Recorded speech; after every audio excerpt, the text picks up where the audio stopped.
There was at least 15. There was 2 or 3 sheriff's deputies, or maybe 4.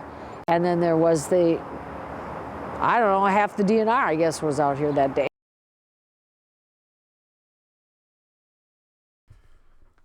This is the story of a no-kill animal shelter that was raided by the Wisconsin Department of Natural Resources in a SWAT-like fashion in order to confiscate and kill a 22-pound baby deer.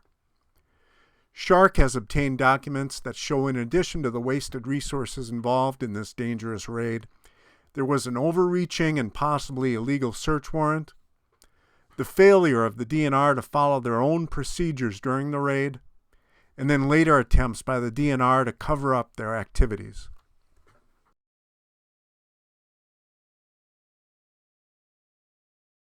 It clearly was, they were sending a message. I mean, they were really going to show everybody, including us, that you're not going to do what we don't want you to do, which we don't want baby deers to live at all, period. Armed agents raid an animal shelter for a baby deer. Tonight, Colleen Henry investigates an operation raising questions about the use of government resources and the state policy that meant a death sentence for the fawn. It was like a SWAT team. 9 DNR agents and 4 deputy sheriffs, and they were all armed to the teeth. The focus of their search, a baby fawn, brought here by an Illinois family worried she'd been abandoned by her mother. When it made a little noise, it sounded like it was laughing. Schulze deals mostly with dogs and cats. He videotaped the fawn they named Giggles during the 2 weeks she was here. The DNR began investigating after 2 anonymous calls reporting a baby deer at the no-kill shelter. And then if you see the pictures of her standing in the back of that stall, I mean, she looked terrified. She just looked terrified. And here they come in with their zip ties and their duct tape and all this other crap. You know, it's very hard to get over this. This is very hard to get over, that somebody came onto this no-kill property where we really care for these animals and took a deer and did what they did to that little deer. They had to be pretty sick people to do it. I was thinking in my mind, well, yeah, they're going to take the deer and take it to a wildlife shelter. And then here they come carrying the baby deer over their shoulder like a bag. She was in a body bag. I said, why did you do that? He said, well, it's our policy. And I said, well, that's one hell of a policy. They use a bolt gun on her. So they first gave her anesthetic that wears off very quickly.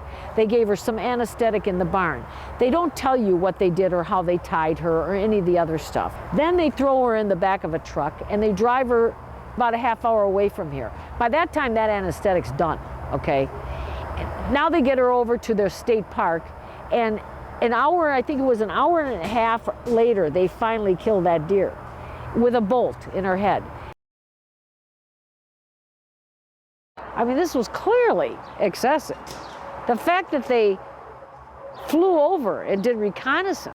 We paid them that day to go out in the morning at 8 o'clock to buy Pringles and soda, and we had to pay them for their Pringles. Can you believe this? We paid the person to go get the Pringles, then we paid them to eat the Pringles, and then we paid for the Pringles. The DNR agent in this area proceeds to go and sit here for hours in those bushes over there in camouflage, noting that he's watching Giggles walk in and out of the barn with our caretaker. Okay, that ends it right there, right? That ends it. He puts it in an affidavit. They take the affidavit to the judge.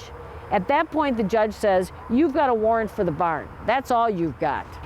Instead, the judge gives them, and the district attorney gives them, after the district attorney confers with Cathy Stepp, the secretary of the DNR. I mean, this was all the way to the top.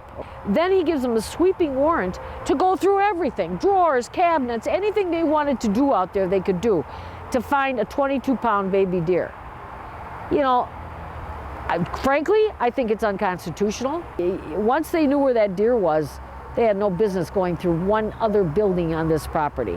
And what's interesting is they didn't come right to the barn. They went and just terrorized everybody. And then they finally came to the barn where they knew that little deer was. According to the DNR's own plan, they were to ascertain the deer's origin. This was never done.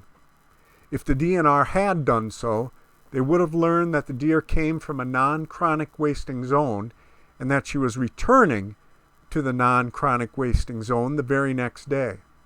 She was going to go to a rescue down in Illinois, a wildlife rescue. We had already talked to them. She would have been already gone, except the rescue that we wanted to take her to had a flood and was not answering the phones for a while. But we found another one in the same area, you know, where we think she came from, which was in Lake County, and they said they would take her. So it was just a matter of transporting her the next day. And I had it all lined up. We were going to go with her the next day, and here they came. So why did the DNR have to kill the fawn and not simply relocate her as per their original plan? Chronic wasting disease. We sit right here right now, where I'm sitting right now. This is chronic wasting.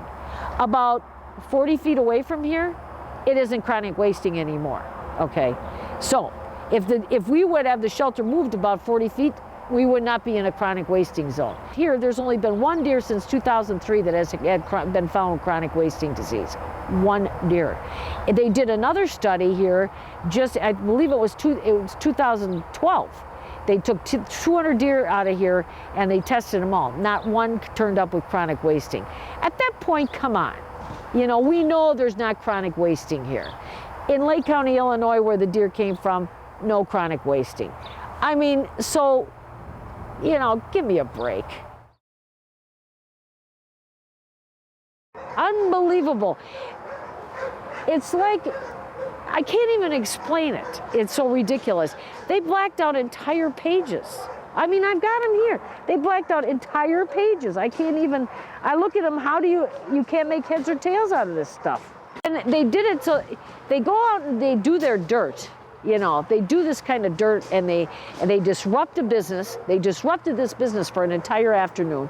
They upset people that were working here. They upsetted volunteers. They took that baby deer out of here, not in a nice way, you know, and put a bolt in her head. Everybody's got to live with that now. And then they had the gall to redact their names, to hide their names. That really pisses me off. I mean, if you're going to do this stuff, be a man. Man up to it.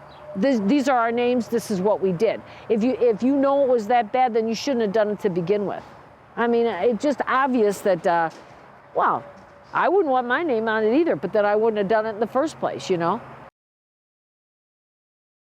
Acting like total fools, completely holding the whole shelter out for hours, taking a little deer away to be killed. Now they're going to all stand on the street and basically high-five it, you know. Oh, congratulations, great job, you know, they're all standing in front of the shelter. Now, our workers and volunteers are watching this thinking, what kind of sickos are these? And then now when we get the records and you see these emails going back and forth with their little smiley faces, I'm looking forward to it like they're going on a picnic. Publicly, the DNR claimed to be upset over killing Giggles.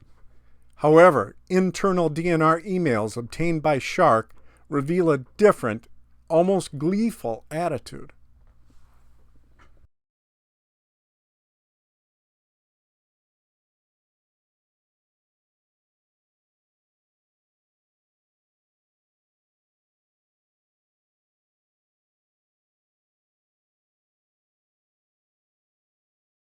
There was nothing wrong with her. I mean, it's just hard. And a place to go. I mean, she could have lived on that preserve down there. I talked to those people. They said she could have stayed there the rest of her life. It's just unbelievable that they would do something like that. The bottom line is it's a lot of people doing the wrong thing together and not having the guts to say, I'm not getting involved in this. That's the bottom line. And a little deer lost her life and she didn't have to.